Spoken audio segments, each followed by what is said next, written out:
Hey, how are you? What we've got for you today is a quick and simple recipe for making a nice sandwich loaf. Very, very simple, easy ingredients. Firstly, we want some bread flour. We're going to be weighing out 500 grams of that.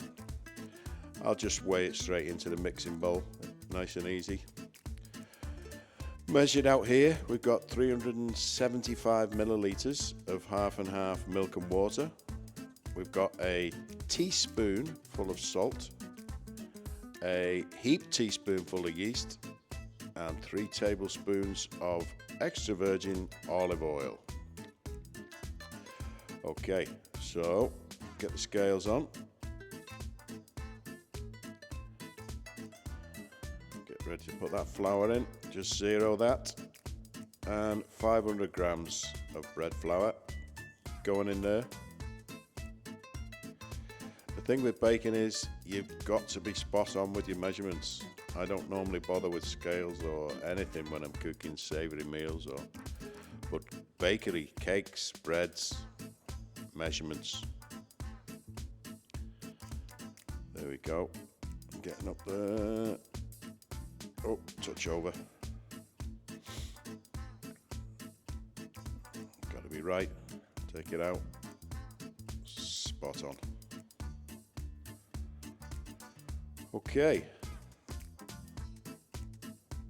What I'm going to do now with the flour, 500 grams of it, I'm going to put the dry ingredients together. So the salt, 1 teaspoon, sorry. Then the yeast, which is a heaped teaspoon. That's instant dried yeast. I've had that in a box in my fridge for over a year. It still works perfect. I'm not going to put the olive oil in yet. Just go into the mixer with that. Incorporate the dry ingredients together. Get them all mixed up first on a low speed, speed number 1.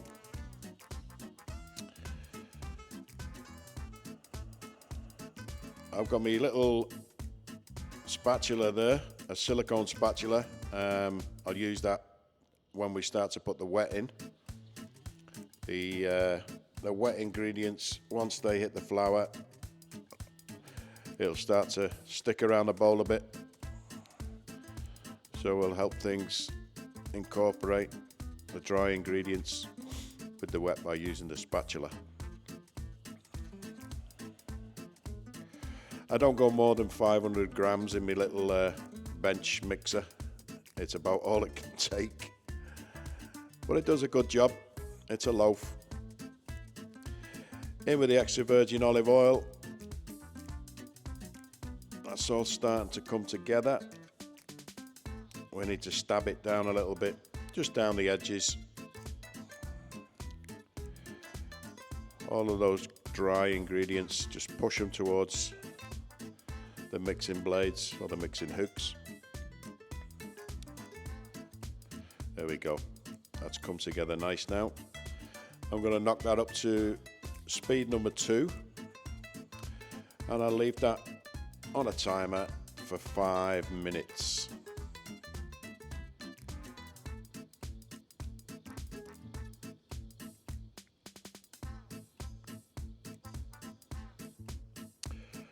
While that's mixing away, this is a bowl that I'm going to prove in. You can use, this is a plastic bowl, washing up bowl. You can use that. You can use a steel bowl. As I say, it's just for proving the bread in. You can see there, after the 5-minute mix, a little bit more elastic. The gluten is starting to form. So we need to get that out of there. And transfer it into our pre-oiled bowl. I'd say it doesn't have to be extra virgin olive oil. It can be any oil, this one. It's just to help you. We're not going to need this. This is a no-knead recipe.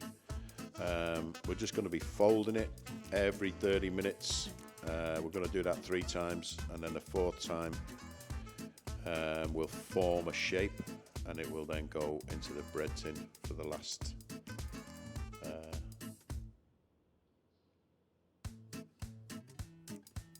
So just getting that out of the mixing bowl now. I'll say a little bit sticky. It's a good elastic dough. Get it all out with a spatula, that's what it's for.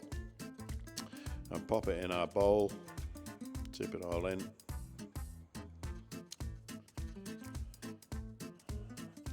There she comes.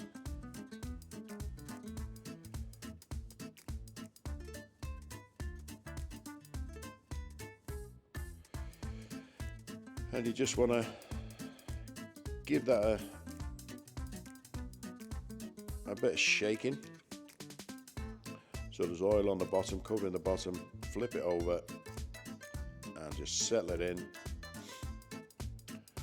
And that's it, she's ready to prove. No kneading, no messing around. Now, you might put this in your oven to prove. You might put a wet towel over it just to keep it from drying out. I use a plastic bag, no problem. You can use a shower cap actually, depending on the size of your bowl. It's just to stop your dough drying out. Okay, so here we are after the first 30 minutes. You can see there's been a bit of a rise there. So what we need to do is just fold it. Best thing to do is just wet your fingers because it's a little bit sticky after the first half an hour. Get your hands underneath it in a corner, give it a little pull, fold it over. And again, turn your bowl, wet your hands, turn and fold. Nice and easy. All 4 corners. Bring them over, fold it in. Bit of a stretch and a fold.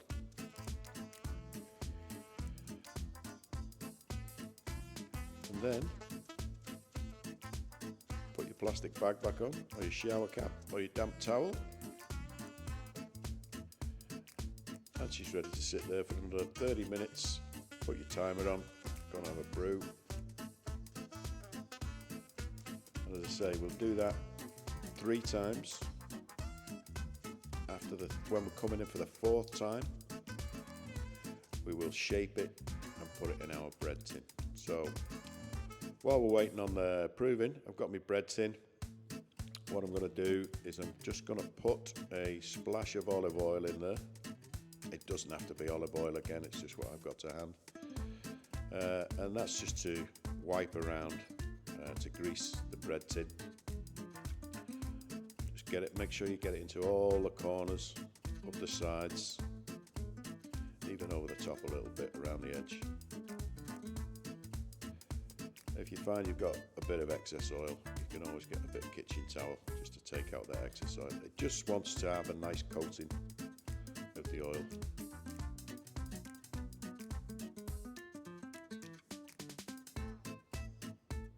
There you go, make sure it gets in all them corners. And as I say, if there's any excess, just dab it away, don't take it all off, but just leave a nice film of oil there. Nothing worse than pulling your bread out the oven and the bottom stuck to the pan after all that work. This one's foolproof, believe me. So what we're going to do now, we've greased our bread tin and about a spoonful of flour and shake it in there. Spread it out across the bottom, and then what we're going to do, we're just going to give that a shake and a bang and make sure we distribute all of that flour so it covers and sticks to the olive oil around the side of the tin. Just keep knocking it round. I'm doing it over the breadboard here because there's always a little bit of escapes. There you go. Get it into all the corners. You might find you've got a blob of oil in the corner. Just go back over that. And knock it down. Let's not want that. And that's your bread tin ready for after your final proof and your final shape.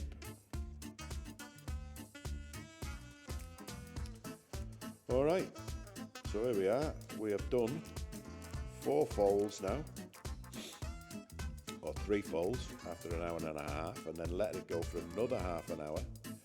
So this is our 4th shape, if you like.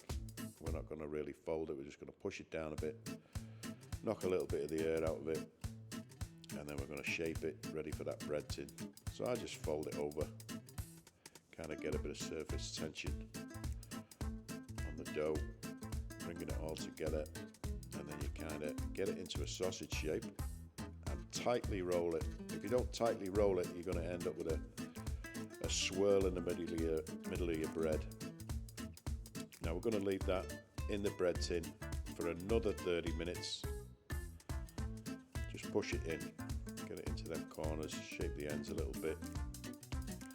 Back over the top with a plastic bag, and as I say, another half an hour's proving on that, and that should come together nicely. While it's doing that last half an hour, get the oven ready. 210C in a fan oven. This is my preference. Some people do it at 190, 200. I get it up to 210. I like a Warburton's crust on my bread, a nice brown crust. It might look a bit brown when it comes out, but the taste on the crust is beautiful. So in she goes, 210, and that's going to go in for 40 minutes. If you don't like a brown crust, you can have a look at 30 and see how it's going. Pull it out if you're happy. But me, I like the colour on it. And as you can see, that's not bad. And it's not hard work, is it? Look at that. Isn't that a beauty? Now, spreading all that olive oil and shaking that flour about, was it worth it? Or are we going to stick to that bottom of that bread tin and lose half our loaf? Not a Jack Palance. Told you. Absolutely foolproof method of not getting your bread stuck in a tin. Just check it with a knife, make sure nothing's catching, and then silicone mittens on, little Kermit the Frogs. Up she goes. And there is the easiest, perfect sandwich loaf you've ever seen and you will have ever baked. Thank me later. I'll be making a few more different types of bread. Don't forget to join me. Like and subscribe now. Bye.